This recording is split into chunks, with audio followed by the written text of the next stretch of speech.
नमस्कार बच्चों, हमने पिछले अध्याय में पढ़ा था कि किसी भी अर्थव्यवस्था की सेंट्रल प्रॉब्लम्स क्या होती हैं। What are the central problems of an economy. तो उसमें हमने देखा था कि हमारी सेंट्रल प्रॉब्लम्स थी what to produce, how much to produce, how to produce and for whom to produce, किसके लिए उत्पादन करना है। तो ये समस्या हमने डिस्कस की थी।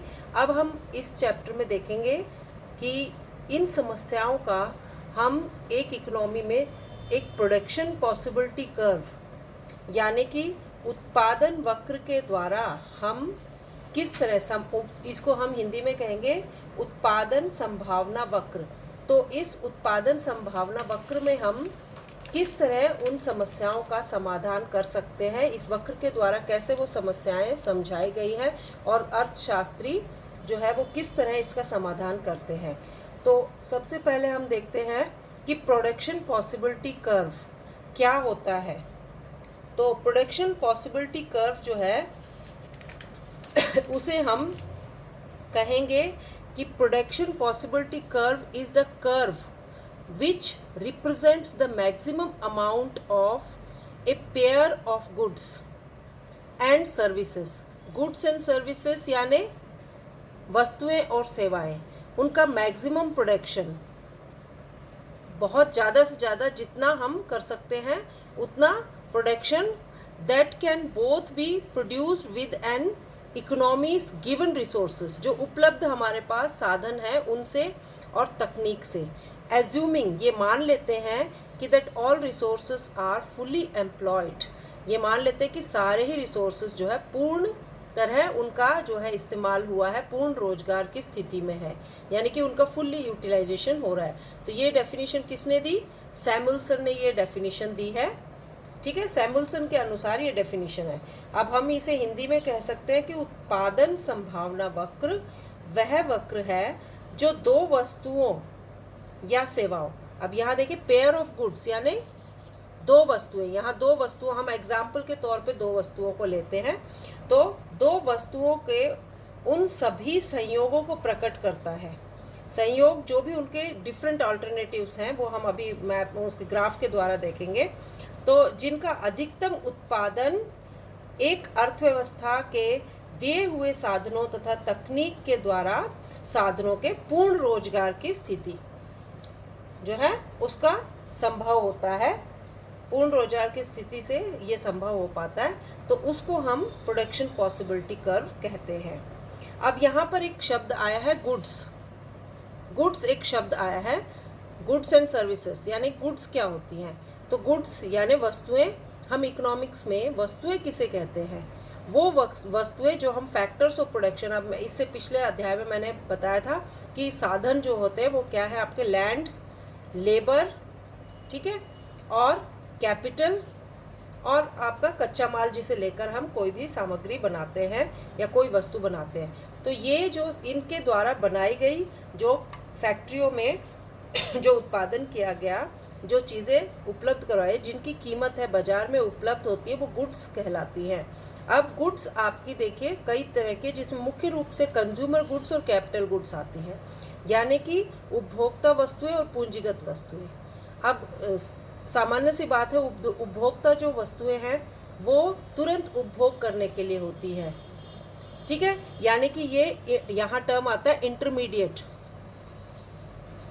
इंटरमीडिएट, ये मध्यवर्ती नहीं होती।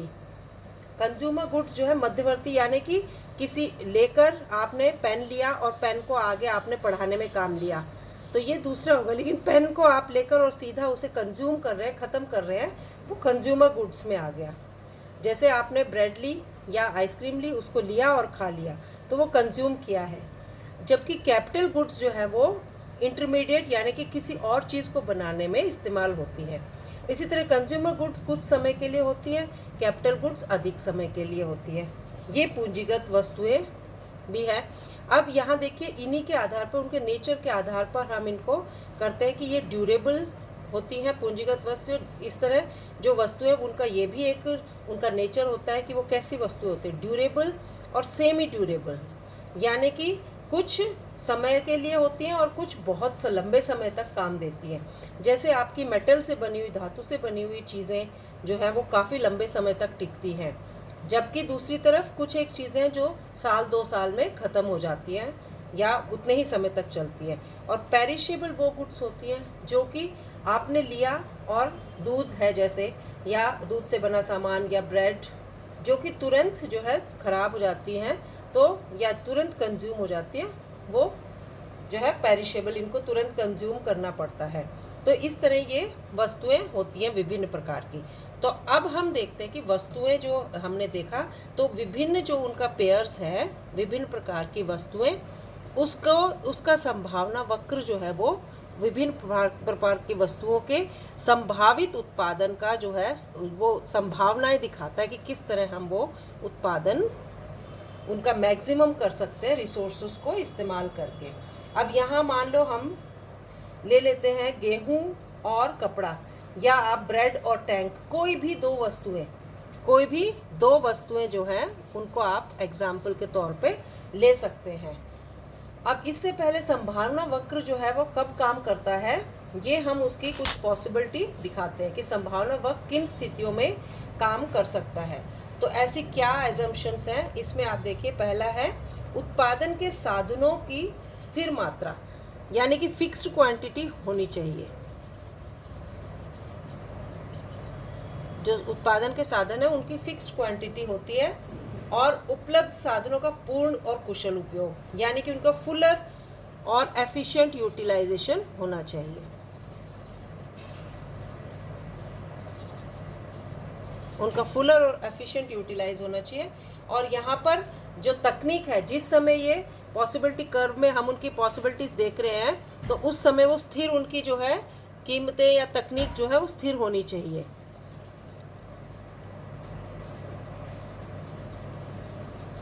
कांस्टेंट टेक्नोलॉजी होनी चाहिए,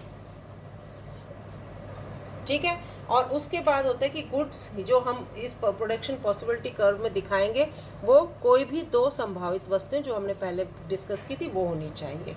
तो ये इसमें हम एज्यूम करते हैं या मान लेते हैं कि इस तरह की स्थितियां होगी तो संभावना वक्र से हम इस समस्याओं का समाधान कर सकते हैं। वो कौन सी समस्या होती हैं, ये सेंट्रल प्रॉब्लम्स।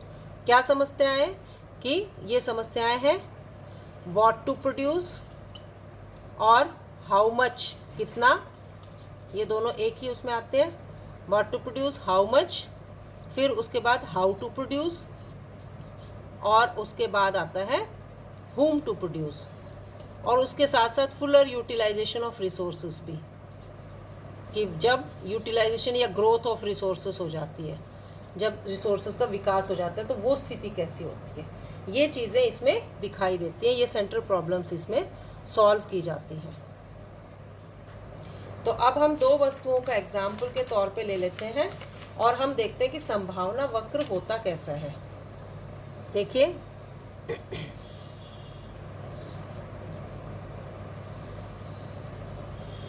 ये संभावना वक्र का आप शेप देख सकते हैं। संभावना वक्र का ये शेप है, और इसमें आप देखिए,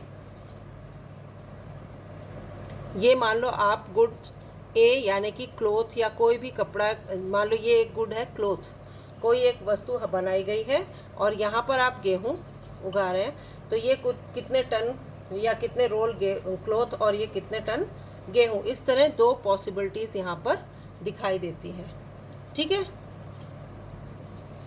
दो वस्तुओं का यहाँ पर कॉम्बिनेशन दिखाई दिया है।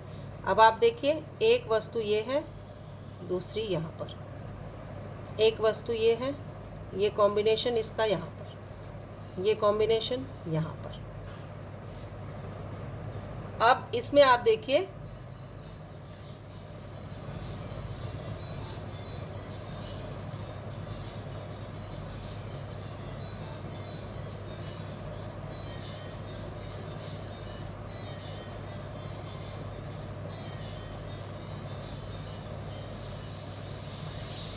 ठीक है। अब आप यहाँ पर देखिए कि विभिन्न कॉम्बिनेशंस दिखाए गए हैं। अगर आपने इतनी क्वांटिटी क्लॉथ आपने प्रोड्यूस करना है, तो उसमें आपकी जो पॉसिबिलिटी है तो इतने क्वांटिटी, तो यहाँ पर सारे जो साधन है वो ज़्यादातर इसकी तरफ, यानी कि आपने वीट की ज़्यादा की है तो आपने सेक्रीफाइस किया है तो क्लोथ को कम, और अगर वीट कम करेंगे तो क्लोथ थोड़ा, उसके रोल थोड़े और ज़्यादा प्रोड्यूस होंगे। इसी तरह अगर संसाधनों को इधर से हटाकर और इसके प्रोडक्शन में लगाएंगे तो ये यहाँ से इसकी क्वांटिटी बढ़ती जाएगी और ये कम होती जाएगी। तो ये आप देखिए इसका जो नेचर है, जो प्रोडक्शन पॉसिबिलिटी कर्व है, इसका जो नेचर है वो कैसा है कि पहला तो ये है कि ये जो कर्व है ये डाउनवर्ड स्लोप करता है, ऊपर से नीचे की तरफ जा रहा है। इसका जो ढलान है ऊपर से नीचे है, ठीक है। तो यहाँ ऐसा क्यों है, क्योंकि जो है यहाँ जो दिए गए हैं, जो पूर्ण रोजगार की स्थिति में जो दोनों वस्तुएं जो दी गई हैं, उनके दोनों वस्तुओं के जो उत्पादन को एक साथ नहीं बढ़ाया जा सकता। एक को अगर बढ़ा रहे हैं तो हम दूसरे को जो है संसाधनों के लिए जो है दूसरे सेक्रीफाइस करेंगे। अगर एक्स गुड जैसे जो होते हैं ना, एक्स का उत्पादन अगर अधिक किया जाएगा तो फिर हम दूसरी जो वाई वस्तु है उसका उत्पादन कम करेंगे, ठीक है। तो दूसरा आप देखिए इसका जो है कि ये जो इसका स्लोप है वो एक तो नेगेटिव है और दूसरा है नतोदर, यानी कि कॉनकेव स्लोप है। कैसा स्लोप है ये? कॉनकेव, यानी कि गोलाई में है, सीधा नहीं है। ऋणात्मक तो है, ढलान तो है इसका नेगेटिव, लेकिन वो गोलाई में है, कॉनकेव शेप में है। तो ऐसा क्यों है? इसका जो कारण है कि जो एक्स वस्तु जो है उसका प्रत्येक जो एक एक की इकाई जो आप बढ़ाओगे उसका उत्पादन करने के लिए जो है वाई वस्तु तो की जो तुलना में उसके अधिक इकाइयों का हमें जो है वो त्याग करना पड़ेगा। अगर इसको बढ़ाएंगे तो इसका त्याग करना पड़ेगा, और अगर इसको बढ़ाएंगे तो यहाँ इस इकाई का त्याग करना पड़ेगा। और इस तरह ये जो है ढलान नेगेटिव जाता है, और इसको हम अवसर लागत की श्रेणी में भी लाते हैं कि ये एक अवसर लागत जो है, प्रत्येक उसको बढ़ाने के लिए दूसरे की अवसर लागत को जो है वो कम करना पड़ेगा। तो अब एक दूसरी तरफ हम देखते हैं कि ये जो प्रॉब्लम्स हैं हमारी सेंट्रल प्रॉब्लम्स, उनका समाधान कैसे किया जाएगा, इसमें कैसे किया जा सकता है। अब देखिए व्हाट टू प्रोड्यूस, क्या ये प्रोड्यूस करना है, ये प्रोड्यूस करना है, इकोनॉमी के लिए क्या ज़रूरी है। तो हम यहाँ पर अगर एक को प्रोड्यूस कर रहे हैं, हाउ मच टू प्रोड्यूस, ये जो है विभिन्न क्वांटिटीज़ दिखा रहा है कि हाउ मच टू प्रोड्यूस, एक को कम करने के लिए दूसरे की कितनी क्वांटिटी बढ़ानी चाहिए। तो दो प्रॉब्लम यहाँ सॉल्व हो गई। फिर हाउ टू प्रोड्यूस, कैसे प्रोड्यूस करें हम उसको, उसमें आप तकनीक का इस्तेमाल की, हम तकनीक ताकि जो हमारी जो मैक्सिमम प्रोडक्शन हो और सभी साधनों का इस्तेमाल उसमें पूर्ण तरह हो ताकि वेस्टेज ना हो। तो हाउ टू प्रोड्यूस, इसमें हम कैसी स्थिति जो है, कैसी विधि या कैसी तकनीक का हम चुनाव करें। तकनीक मैंने पहले ही बता दी थी आपको कि जो श्रम प्रधान होगी या पूंजी प्रधान तकनीक होगी, किस तरह हम उसको करें ताकि अगली जो स्टेज है वो है फुलर यूटिलाइजेशन ऑफ रिसोर्सेस। वो क्या है? Full utilization of resource. वो कैसे आएगा?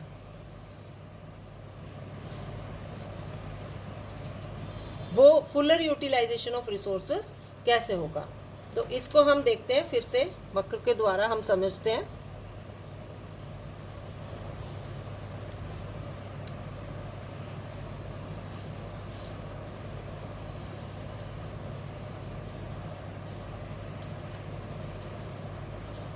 यहाँ फिर वही आप जो हमने लिया था कि क्लॉथ या वीट में हमने सिलेक्शन किया।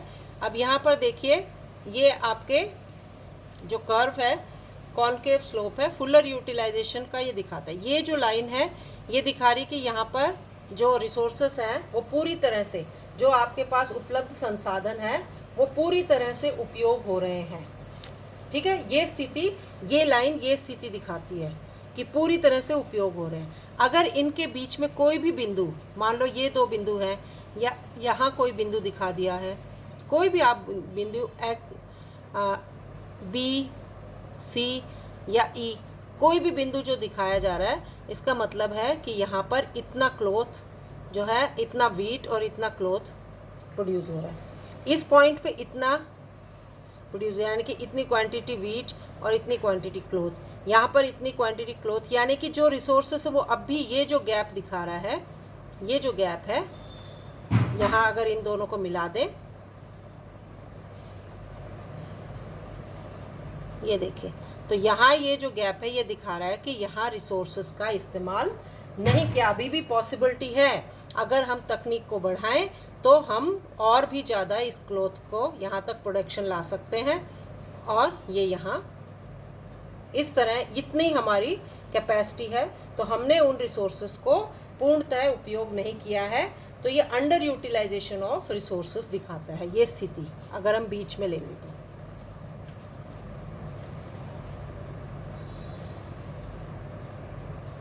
अब हम देखते हैं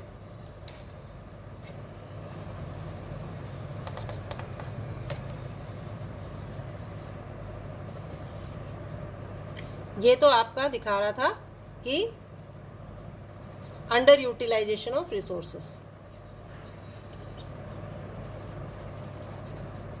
अब आप देखिए यहाँ अगर कोई पॉइंट हो, ये पॉइंट तो आपका दिखा रहा है फुल यूटिलाइजेशन ऑफ रिसोर्सेस है, लेकिन यहाँ अगर कोई पॉइंट हो तो वो क्या दिखा रहा है, अंदर जो पॉइंट है वो तो अंडर यूटिलाइजेशन, लेकिन यहाँ जो पॉइंट है वो आपका दिखा रहा है पॉइंट ई, ये दिखा रहा है कि फुल्ली यूटिलाइजेशन ऑफ रिसोर्सेज जो है, रिसोर्सेज की ग्रोथ, यानी कि ग्रोथ ऑफ रिसोर्सेज। तकनीक में और अच्छा इस्तेमाल हुआ है, साधनों का जो है बहुत ज़्यादा कुशल प्रयोग हुआ है, पूर्ण उपयोग हुआ है, नई साइंटिफिक रिसर्च भी हो सकती है, या नए तरह के जो है रिसोर्सेज की खोज की गई है, तो उसकी वजह से प्रोडक्शन बढ़ा है। और जो है जैसे पहले मान लो पूरे देश में भूमि थी और उस भूमि पर अनाज उगाया जाता था, लेकिन जैसे जैसे ही आपकी हरित क्रांति आई, एग्रीकल्चर में ग्रोथ हुई और उसके साथ साथ हमारा प्रोडक्शन बढ़ा, लैंड उतना ही था लेकिन प्रोडक्शन बढ़ा, किससे, HYV सीड से, और जो लेटेस्ट टेक्निक है इरिगेशन की टेक्निक है उनसे, एग्रीकल्चर की नई नई तकनीकों से हमने अपने रिसोर्सेज की ग्रोथ की। तो यहाँ पर जो है ये फिर यहाँ क्लोथ, यहाँ तक देखिए, यहाँ तक वीट और ये क्लोथ, यानी कि ये रिसोर्स जो पहले यहाँ जा रहा था, इतना प्रोडक्शन होता था, हम एक चीज़ को सेक्रीफाइस करके दूसरी इतनी प्रोड्यूस करते, अब वो यहाँ पर, तो यहाँ ये जो वक्र है ये खिसक के यहाँ आ जाएगा, यानी कि अब ये नया वक्र ये बन जाएगा। तो ये जो है ये स्थिति शो करती है ग्रोथ ऑफ रिसोर्सेस, समझ गए।